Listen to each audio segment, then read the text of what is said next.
King এই মুহূর্তের সবচেয়ে বড় খবর, জেলের দুর্ভোগ শেষ। নিয়োগ দুর্নীতি মামলায় দীর্ঘ ৩ বছর ৩ মাস ১৮ দিনের কারাবাসের পর অবশেষে জামিন। প্রাক্তন শিক্ষামন্ত্রী, রাজ্যের দাপুটে নেতা পার্থ চট্টোপাধ্যায় মুক্ত।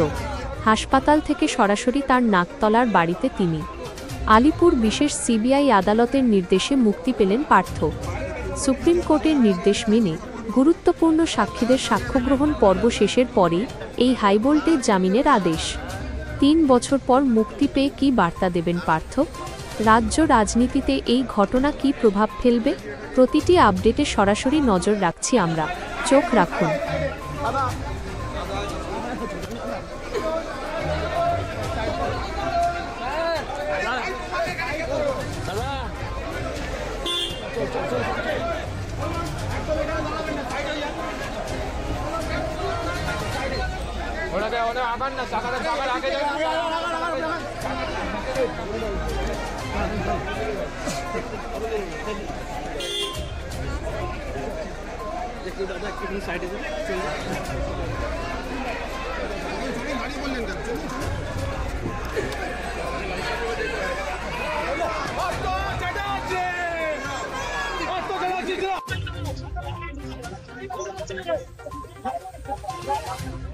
Thank you.